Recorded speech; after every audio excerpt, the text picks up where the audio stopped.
అష్టాదశ శక్తిపీఠాల్లో 4వ శక్తిపీఠం మైసూరు మహారాజుల కులదేవత, అలాగే మహిషాసుర మర్దిని అయినటువంటి చాముండేశ్వరి అమ్మవారు కొలువై ఉన్న చాముండి కొండకు బెంగళూరు నగరం నుంచి మైసూరు నగరానికి బయలుదేరామండి. మైసూరు నగరం నుంచి 13 కిలోమీటర్ల దూరంలో ఈ చాముండేశ్వరి ఆలయం ఉంటుంది కొండపైన. అమ్మవారు కొలువై ఉండడంతో ఆ కొండలకి చాముండి కొండలు లేదా చాముండి బెట్ట అనే పేరు రావడం జరిగింది. ఉదయం 8:30కి మేము ఇక్కడ బెంగళూరు నగరం నుంచి బయలుదేరామన్నమాట. ఇంకా కాస్త అర్లీగా బయలుదేరి ఉంటే ఆ సీనరీ అంతా చాలా బాగా ఉండేది అని మాకు అనిపించింది. సో 8:30 ఆ టైంలో బయలుదేరాం. బెంగళూరు నుంచి మైసూరుకి 2.5 hours పట్టిందండి కార్లో మాకు. అక్కడ కార్ని పార్క్ చేశాము. పార్కింగ్ రేట్స్ ఒకసారి మీరు వీడియోలో చూడొచ్చు.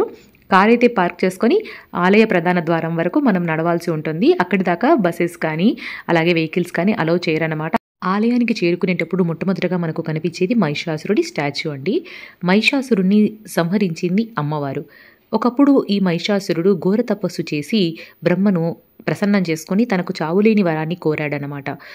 పుట్టిన ప్రతి మానవుడు గిట్టక తప్పదు మహిషాసుర, ఇది కాకుండా ఇంకేవైనా కోరుకో అని చెప్పినప్పుడు బ్రహ్మ అల్పమైనటువంటి కోరికలు నేను కోరను, నాకు ఆడందనేది అబల, నాకు ఎట్లాగూ తన నన్నేమీ చెయ్యలేదు, సో మగవారి చేత నాకు మరణం లేకుండా ఉండేలా వరం ప్రసాదించవని చెప్పడంతో సరే అని చెప్పి బ్రహ్మ ఆ వరాన్ని అందించడంతో ఇక విజయ గర్వంతో అందరిపైన దాడి చేసుకుంటూ రావడంతో దేవేంద్రుడి పైన కూడా ఆధిపత్యాన్ని చూపించడంతో దేవేంద్రుడు ఈశ్వరుడు వాళ్ళ దగ్గరికి వెళ్ళి మొరపెట్టుకుంటారనమాట.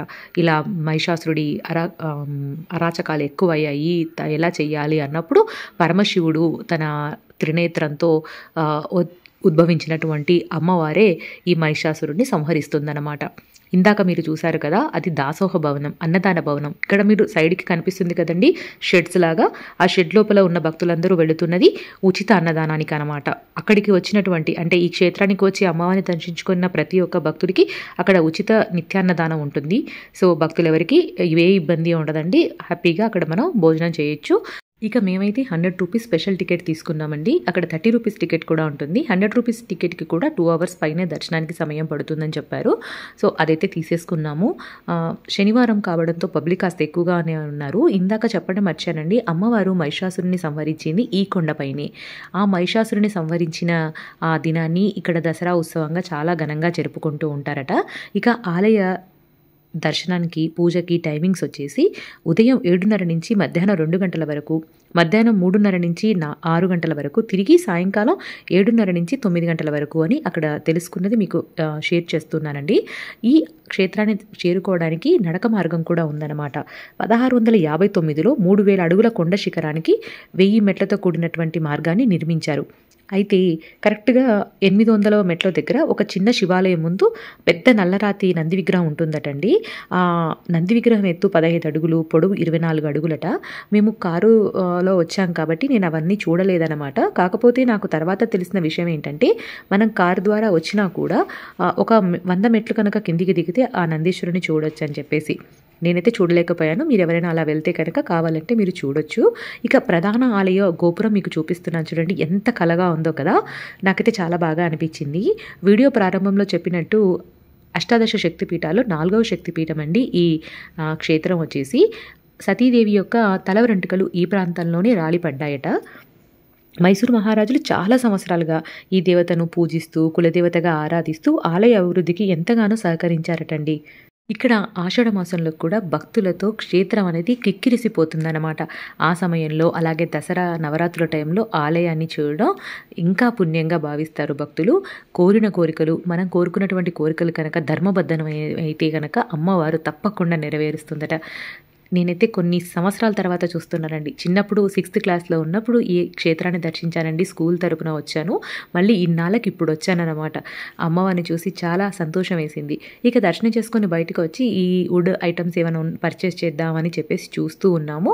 కొన్ని ఫొటోస్ అవి తీసుకున్నామన్నమాట. ఇలాంటి ప్లేసెస్లో ఎస్పెషల్లీ ఈ చెక్కతో చేసిన ఐటమ్స్ కాస్త ప్రైస్ అనిపించినా కూడా తీసుకోవచ్చండి, క్వాలిటీ బాగుంటాయని నాకు అనిపిస్తుంది. సో ఒక షాప్లో తీసుకొని కొన్ని ఐటమ్స్ రోడ్ అలా నడుచుకుంటూ వెళ్తూ ఇంకా చూస్తూ ఉన్నానమాట. ఈ కుంకుమ భరణిలు, టిక్ టిక్ పెన్స్ ఇవన్నీ చూడగానే నాకు చిన్నప్పటి రోజులు గుర్తొచ్చాయండి. చిన్నప్పుడు ఎవరైనా టూర్కి వెళ్ళినప్పుడు లేదా నేను స్కూల్కి తరపున వెళ్ళానన్నాను కదా, అప్పుడు అన్నీ ఇవి తెచ్చుకున్నాను అనమాట. ఆ రోజులన్నీ మరొకసారి గుర్తొచ్చేసాయి అనమాట. సో ఎంతమందికి ఇంకా ఆ మెమరీస్ గుర్తున్నాయో ఒకసారి కింద షేర్ చేసుకోవచ్చు మీరు కామెంట్స్ రూపంలో.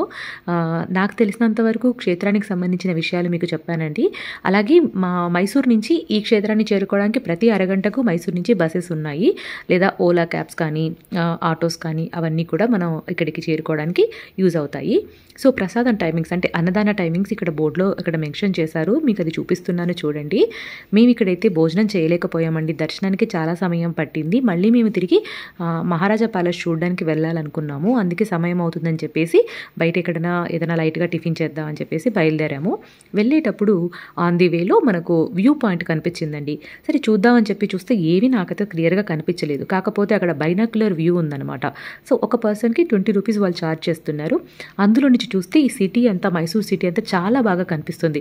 అదర్వైజ్ ఇప్పుడు మీరు వీడియోలో చూస్తున్నారు చూసారా, అలాగే కనిపిస్తుంది. నాకైతే అంత క్లియర్గా వితౌట్ బైనాక్యులర్ నాకు కనిపించలేదండి. సో గూగుల్ మ్యాప్ పెట్టుకొని వెళ్తూ ఉంటే ఈ హోటల్ వచ్చేసింది. సో అక్కడ టిఫిన్స్ అవి తీసేసుకొని ఇక మైసూర్ ప్యాలెస్కి బయలుదేరాము. ఇక్కడ కూడా టిఫిన్ అది బాగానే ఉండింది. సో ఆ వీడియో అంటే ప్యాలెస్ వీడియో అనేది నెక్స్ట్ బ్లాగ్లో మీతో షేర్ చేస్తాను. ఇంతసేపు ఈ వీడియో చూసారు కదా, నచ్చితే లైక్ చేసి మీ కామెంట్స్ని కింద కామెంట్ సెక్షన్లో తెలియజేయడం మర్చిపోకండి. వీడియో చూసిన మీ అందరికీ థ్యాంక్ యూ సో మచ్.